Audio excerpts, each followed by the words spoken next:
The sun is shining. It's Munster Championship hurling weekend. We have Paul Carroll from Tipp FM joining us. Paul, how are you keeping? Lads, how are you getting on? Good, good. How are you, Paul? All good, thanks for having me. I suppose you can kind of feel it in the air. It's a huge game this weekend. Limerick versus Tipperary. I know they've played each other in Munster finals in recent years, but from a Tip point of view, is there kind of a palpable sense that this is a chance to inflict a huge blow on Limerick? Yeah, there is, but there's also the worry that nearly too much has been made about Limerick. You know, they only lost by a point to Clare, but it's kind of like, you know, no one is afraid to go too far ahead of themselves and say, geez, if Cork beat Clare, we've the chance to knock Limerick out of the Munster Championship, you know. So there's definitely, as you said, it's palpable. There's a lot of excitement. You know, I think they reckon it's going to be 46,000 odds in Semple Stadium, so which is the capacity, like, so it's just going to be an unbelievable occasion. And as you said, the sun is shining. I think Sunday is to be a fine day as well. But yeah, I suppose this tip panel have had a lot of pain, I suppose, against Limerick in the last couple of years. And I think since John Kiely came in, I think there's been 6 championship games in the Munster between them, and Limerick have won all 5, and the only one Tip one was that kind of basically dead rubber in, was it 2019 or that, like, you know. So if it comes to 4 o'clock on Sunday and Cork have beaten Clare, it will definitely add to the occasion if it's that kind of jeopardy hanging over the match, that if Limerick lose, they're out. So it's going to be a special occasion anyway. Yeah, John Kiely kind of spoke about sheltering the players before, and it was more in line with, you know, the hype around it. But is there any way the players will go out into that field on 4 o'clock on Sunday and not know what happened earlier? I was thinking that when I was driving in here. I was like, what way will they manage that now? Like 2 o'clock is when that game throws in, like, you know, so the players will be probably just in the stadium maybe, or over in Dr. Morris Park. Like, they'll hear, like, because even if you're training in or if they're doing the warm-up out in Dr. Morris Park while the football is on and running into the stadium, someone will say, oh, jeez, Cork are after being bet, or Clare after being bet. Like, the players will know, but it's how, I wonder how they will manage that. But yeah, the players will know either way, I would imagine. But I don't think they'll need any extra motivation from that. Like, there's been kind of some talk of, will Tip, you know, might have an eye on the Waterford game and be like, will we rest a few lads? I don't think so. I think with this Tip panel, because they've lost to Limerick so much, and Liam Cahill as well has had his losses with Waterford against Limerick, that if they have the chance to knock them out, they're going to go all guns blazing, and Limerick will be going all guns blazing as well if they have to win to stay in the championship. So it's just set up perfectly. Yeah, Matt, just you quickly there. You know, Limerick like to prepare meticulously, and we know that with John Kiely and Kinnerk. But, you know, do you allow the lads to know what the score is? Do you tell them, look, Clare beat Cork, or Cork beat Clare, we have to win? Or do you kind of hope that they avoid it somehow? Well, I'm not so sure that is there any way that you can shield them from it? You know, because technology is such now, and everybody has access to it in their pockets. So, you know, in an ideal scenario, you would try and shield them from it. But I think you're looking for the impossible in that, and I agree with Paul. You know, there is no way. But I would just like to ask Paul there, if Cork beat Clare and we said Tipperary have the opportunity of knocking Limerick out, does he believe that would bring extra pressure on Tipperary? I'm not sure. It's hard to know, because I suppose the Tip lads know going in, no matter what, that if they beat Waterford, they will go through. So it's kind of not a no-lose situation, but, like, you know, they have that backdrop, I suppose, that if they were to not get over the line against Limerick, that they have Waterford to come. And that's, like, I know Waterford aren't going well, but you'd imagine Davy, last game of the season, Liam Cahill, you know, there's a lot going on there, so you don't want to be resting on your laurels. But yeah, it probably would add maybe a little bit more pressure, maybe down the stretch, that, like, oh, here we go, this is our chance to get one back over Limerick. So yeah, it probably would add a little bit more, I'd imagine. Yeah, and talking about pressure, obviously these teams met at the same time, same round last year, and, you know, Tip were on the floor and Limerick were flying, and it took until, I suppose, the last 5 or 10 minutes in the Gaelic rounds that Limerick eventually pulled away. And you're completely changing the narrative now that Limerick are kind of on the back foot, and again, it's that dealing with pressure. How do you think Tip will cope with that? I think compared to last year, like, yeah, that performance, like, you know, Tip were as poor as Tip were last year. They still put a good 60 minutes against Limerick, but we've seen that in the last few years. They put a very good 35 minutes against Limerick there in the Munster final a couple of years ago.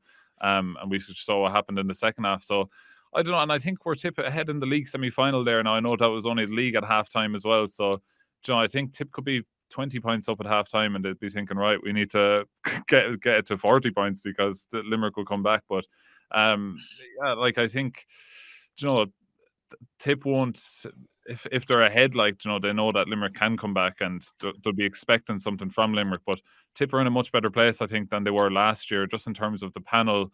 Liam Cahill has brought along so many players that maybe people in Tip didn't even expect. Like Johnny Ryan is having a great year, cornerback.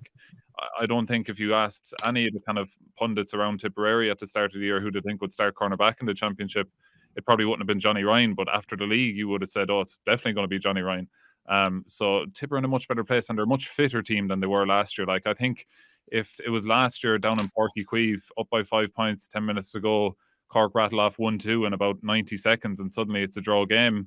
I think last year's Tip probably would have faltered, but this year's Tip went down, ball broke off Jake Morris, Dan McCormick into Mark Keogh and back of the net. So I think Tip are in a much better place than they were last year. But even the whole kind of narrative of Limerick being on the back foot, like, they bet Waterford, and fair enough, we've seen that Waterford have gone kind of poor, but like the 1 point loss to Limerick, and it changes the kind of whole narrative. Like, if that was a draw game or a 1 point swing the other way, it would have been, oh, this Limerick team, they just can't lose. Like, so it's very hanging in the balance, like, the way people think. And I've been thinking about that the last 2 weeks. Like, Limerick have had 3 weeks to prepare for this game as well. So, like, I think we're going to see a very hungry Limerick on Sunday, which mightn't be good for Tip, but Tip will be ready, hopefully. Yeah, hopefully it won't be too good for Tip. You kind of mentioned there the kind of fine margins with Limerick losing by a point and how the narrative has shifted. For Tipperary, how important was it that, that draw with Cork that could have gone either way, that they didn't lose, essentially? When you said last year probably would have faltered, that they held on for the draw, probably should have won, but still got a point out of it.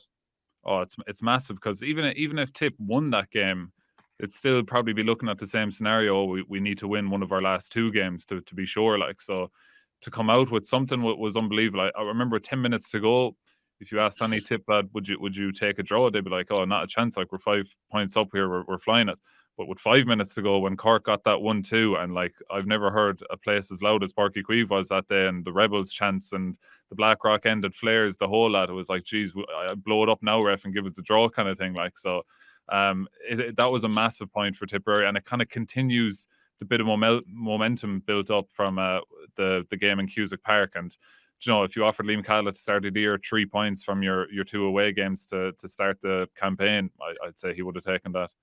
Yeah, it's a nice cushion to have. I suppose since those round games, Limerick have obviously lost Sean Finn, and Tipperary have lost Jason Ford. Would you kind of equate those? Obviously, Sean has gone for the year and Jason will be back, but for this game, first and foremost, there would have been a strong possibility they would have been marking each other. Is it kind of equal footing now with both of them losing such key players?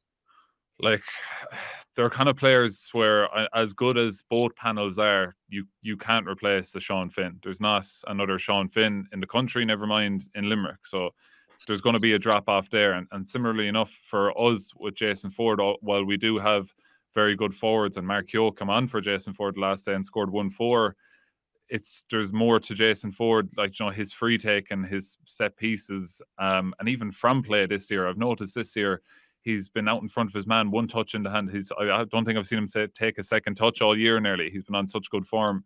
So it is a big loss for Tip. I don't know if they equate to themselves, but it's kind of, they probably do kind of cancel each other out in terms of Limerick can't be saying, oh, we don't have Sean Finn because we don't have Jason Ford. So losing a star forward like that is probably, and who's your free taker, probably maybe a bit of a bigger blow. But I suppose Gerard O'Connor has been on the freeze during the league. He done very well. He missed a few down in Páirc Uí Chaoimh, and then John McGrath missed that free from the middle of the field late on. So I'd like to think that in the last 2 weeks that, whoever is going to be on the freeze, I would imagine it's going to be Gerard O'Connor, has been, practicing that every day and is probably ready to go. And I think the league experience is huge, because he could be over in Dr. Morris Park or below in Temple Tui practicing freeze all day, but it's different in a big stadium, Munster Championship, bit of pressure on you. So it's good that he had that league experience and done right well on the freeze throughout the league. So I'd imagine he'll be on the freeze. But yeah, they're 2 massive losses, but probably close to cancel each other out. Yeah, mentioning Garrod there, obviously would have seen him up close and personal with UL himself, Brian O'Mara, John. These boys, they've really added to Tip this year, and you could see it in the league. And there would have been huge expectations on these lads, but to see him deliver like this in the first 2 rounds, which be a huge bonus to Liam Cahill. Yeah, like I suppose there would have been a lot more expectation on Brian O'Mara because he was kind of been touted as he's up next, like he's the next kind of number 6 for this Tipperary team, and all he done with UL and captaining them to Fitzgibbons and things like that. So he was a loss last year because he went off to America, and a couple of them did as well. So he was a loss. But when he was coming back, there was a lot of hype, and even I remember doing Holy Cross Ballycal, their first game of the championship, when he was back last year. There was still a bit of hype, like, oh, here is Brian O'Mara. So there's been a lot of pressure on him, and he's lived up to it. He's been brilliant. If you see him on the ball, there's lads that when they just strike a ball, you're like, oh, he's a very talented hurler. Like, he just has lovely strike of the ball. He looks like he's been playing in that half back line for the last 4 or 5 years. Never mind, like, his championship debut was against Clare. Like, so he's done really well, and a huge boost because it kind of frees up. A few times we've had Ronan Maher just hanging around the edge of the D, kind of as a free man roaming around there, like, and having Brian O'Mara there, that frees up Ronan, and that's kind of when Ronan's at his best, when he's allowed to just kind of roam around. But for Gearóid O'Connor, I think he surprised a lot of people. I think a lot of people knew he's been very good with UL, but will that translate over to Tip? And I'd like, he has surprised me anyway, because he's added a lot of size. He's a big man, but he's for a young lad, he's well able to win his own ball. Great work rate. He got that goal against Cork as well, which has been huge. Like, he's been a big bonus, because I don't think at the start of the year, similar enough to Johnny Ryan, I don't think he would have been one where you're like, yeah, Gearóid O'Connor will be starting in the half forward line, no question about it. And that's where he is now. It'd be a huge shock if he wasn't in the starting 15 come Sunday. So yeah, they've been 2 big boosts for Tipperary, and there's a few more scattered around the squad as well. Yeah, another one that I'd mention is Alan Tynan, and obviously himself and William O'Donoghue had that fine battle in the Gaelic rounds, and whatever happened in the meantime happened. But that's such an interesting subplot, and Alan really for he has taken on a kind of inspirational role. He doesn't just get a normal point; it's a huge score for him. And Will Donoghue's the same for Limerick, mightn't score as much, but wins turnovers and frees and stuff. It's 2 old school midfielders going at it. It's really like something exciting.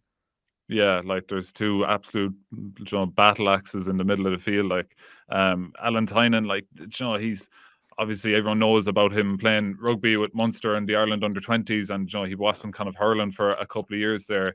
Came back with Ross Gray last year, and they ended up winning the Premier Intermediate last year, and he was very good for that Ross Gray team, but he looks a different player even since then. Like, the training, and it's a credit to all the Tip coaching staff, because he's come on a huge amount. He's always had that kind of raw talent, and it's just his confidence. And Alan Tynan taking shots out on the sideline, out near the 65 on the run, and they're going over the bar. Like, it's, as you said, it's pure inspirational stuff, but he just goes all day, and he has that rugby background. I've played against him a few times. The like tougher it gets, and the kind of more in your face it gets in around the middle of the field, he kind of thrives off that. So I'd say he'll be hopping off the side on Sunday, and I'd say the throw-in will be interesting as well. I've heard that mentioned as well about himself and Will O'Donoghue. So I'd say, is it Sean Stack refereeing, or who's refereeing on Sunday? They'll have to just throw the ball in fairly quick and not waste too much time. Yeah, get in there and swallow the whistle. Matt,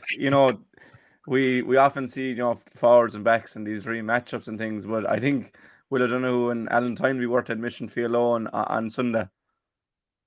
It will, because I suppose there's a bit of history there. So it will be very interesting. And you're talking about 2 players here, Jack, that are on the top of their form in this present championship. Like, William O'Donoghue had arguably his best game ever for Limerick against Clare. And we've seen Alan Tynan turning in back-to-back performances. And I agree totally with Paul there, because there has been a transformation in the Alan Tynan of Ross Gray and the Alan Tynan of Tipperary. He has come on so much, it's incredible, because I saw that Munster final with Mona Leon, and like, we're talking about a different player altogether now. He has evolved with the Tipperary thing, but I'm just wondering there during our discussion so far, Paul. The transformation in Tipperary of 2022 to the 2023 is, I suppose it's down to a number of factors. Perhaps there's a Cahill factor, and the fact that he was involved with 2 All-Ireland winning teams, an under-21 and an under-20 winning team in back-to-back years, and the impact of the newcomers. And we didn't mention Sean Ryan at all. Yeah, no, like Sean Ryan is another one. He's as I was saying earlier, there's a few more of them. Like he's one. Like I remember at the very start of January, Tipp played Clare inside Nina here in the Munster Hurling League, and Sean Ryan was corner forward, and he was electric. Like it was kind of like, geez, we have another great forward. Like, and I remember at the start of the year, at that time, Liam Cal mentioned he said we have a number of project players that we're working on. And he was like, we mightn't see him this year, but we're working on a couple of these players. And I'd say a couple of them have maybe gone a year forward in their progression, maybe like, you know, they're a year ahead. And I think Sean Ryan is one of them. Like he's looked really good. He had the dream start to his championship campaign, coming off the bench and scoring a goal with his first touch against Clare in Cusack Park. And then against Cork, like he got taken off. I think it was at half time, Conor Bowe come on, but he was actually making all the right runs. He was out in front of Damien Cahalane, but the first touch was just a little bit off. And Damien Cahalane is so good that he was right up behind him, flicking the ball away, and he was away. So he'd a tough going down in Páirc Uí Chaoimh, but he was still doing the right things. It was just one of those days that didn't happen for him. But he's another impact player that Tipp do have, and another player that wasn't involved last year. So there's kind of a big difference in kind of mood, I think, around the squad from last year. And it just seems to be a lot more positive words coming out. Like, so they seem to just be a little bit better prepared, both kind of physically and maybe a bit tactically as well. But we'll see come Sunday. Paul, the concession of 7 goals and 42 points in the 2 games to date, I suppose it sends a message that there is defensive work to be done yet. Oh, definitely, yeah. So it's been a bit gung ho. It's made for 2 great games to commentate on and be there for. But Liam Cal has mentioned it after both games, that especially after the Clare game, he wasn't happy with the concession of those goals. And even after Cork, he seemed to be that we had improved a bit, but there was still mistakes at the back. So one thing, and yourselves will know as well, is that Tipp's defending of aerial ball in the full back line isn't the best. So Peter Casey's goal in the league semi-final, I think, was Colin Coughlin hitting a ball. I think he was going for a point. He was far out and it dropped into the edge of the square, and Peter Casey snapped it, turned, bang, goal. And it was like a very similar goal scored by Mark Rogers for Clare against Tipp. So it is a worry, but it's kind of something that, you know, we luckily enough we seem to be so far in the 2 championship games, we're able to get a few goals, we're able to keep the scoreboard ticking, but it's going to have to stay that way because like, although bar that goal against Limerick in the league semi-final, that was a strange game. There wasn't a lot of there wasn't any goal chances bar that Peter Casey goal. But it is definitely a worry in Tipp about, you know, we're kind of slack at defence. And the first half against Clare, you know, Clare could, and even the first 5 minutes against Cork, Patrick Horgan batted one wide. Johnny Ryan threw himself out in front of a ball and blocked it out for a 65. And then there was the goal. And against Clare, they coughed up a few big goal chances in the first half. Aidan McCarthy picked the wrong pass at one stage. They could have taken one on for a goal, but they put it over the bar, and Barry Hogan made that brilliant save before half time. So like, we've conceded 7, but it could have been more. So it's definitely a bit of a concern, or more than a bit of a concern, especially coming up against, you know, likes of Galan and co if they're in form. Yeah. You were talking there. You know, we said there during the John Kiley era that you know, Tipperary have only registered 1 win out of 6, which is correct. Is there a bit of a mental block about Limerick now? Because if you look back to the 2021 Munster final, when, you know, we were ready to go home at half time, and in many ways the recent league final mirrored that, in that, you know, Tipperary were practically out of sight, but Limerick came back in the second half, and, you know, from practically impossible situations. I think you'd be kind of silly to say there's nothing in the Tipperary lads' heads. Like, I think if you've suffered the defeats Tipp have to Limerick in the manner that Tipp have, it's obviously going to have some effect. But I think with Cahill and the lads there, I think that could even be a thing that spurs Tipperary on a little bit more, that if it comes, as I was saying, 4 o'clock on Saturday and Cork after beating Clare, I think Cal and Mikey Beavens and the lads will have the lads like ready to go, like, this is it now, this is your chance, and Tip might feel like this is our time kind of thing. But it definitely, it will, like, you know, this isn't just a normal Munster Championship match against, you know, any of the teams, like and you could say that about nearly any Munster Championship match, that there's an extra bite, but like, it will be on the Tipperary players' minds, but I don't think it would necessarily be a bad thing coming down the stretch. I just feel like it's a little bit different this time for Tip, but you know, Limerick definitely have the psychological advantage anyway over this group of Tipperary players.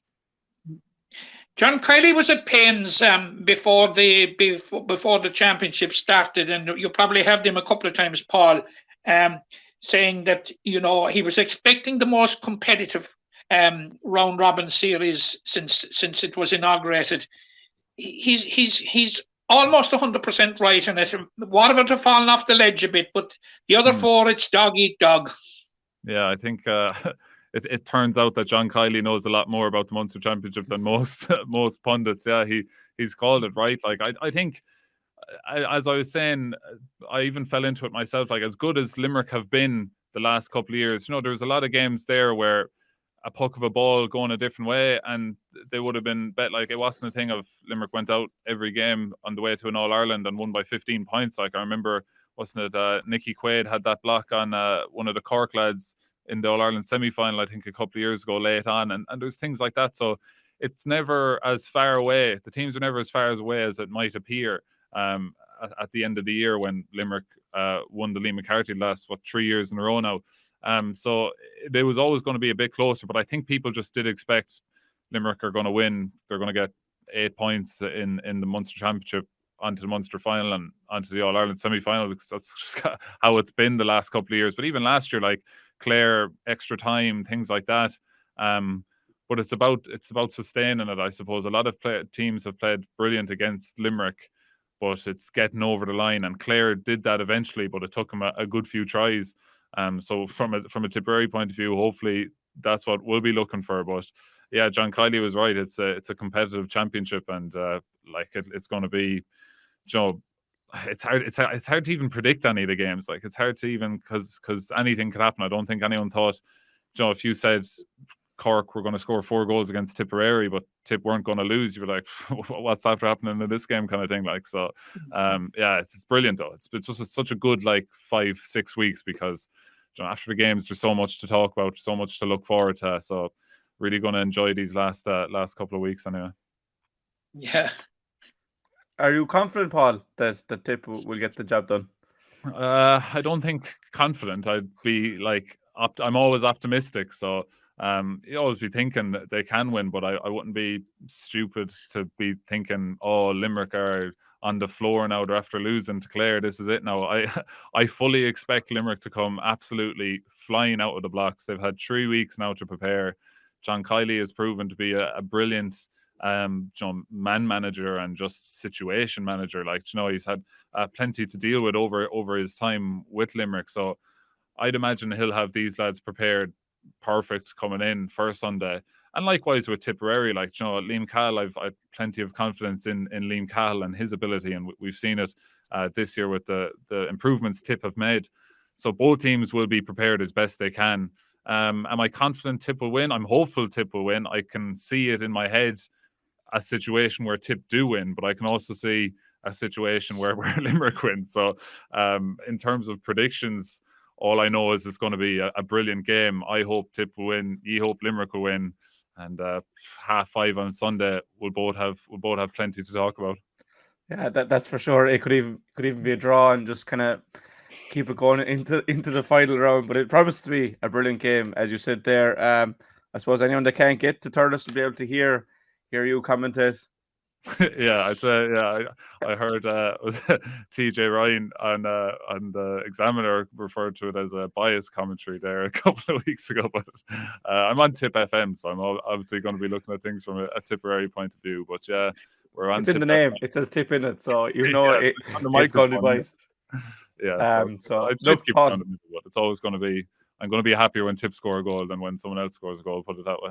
Yeah, that's fair enough. We've been accused of the green mist for the last 2 or 3 years on this podcast anyway. So I hope that we were somewhat unbiased this morning. But Paul, thanks a million for coming on and joining us. Hopefully, you'll be more upset than I am on Sunday afternoon when we see you after that commentary. But look, it's going to be a brilliant game. Limerick and Tip rarely fails or rarely disappoints. So hopefully it's going to be another instant classic in the Munster Championship. And I presume Thurles will be lifting like 𝘰𝘬𝘰𝘪𝘢𝘵 and the Gaelic crowds and all those things have been. So for now, Paul, thanks a million for joining us, and hopefully we'll talk in 5:30 on Sunday. Spot on, lads. Talk to you then. Thank you. Thanks, Paul.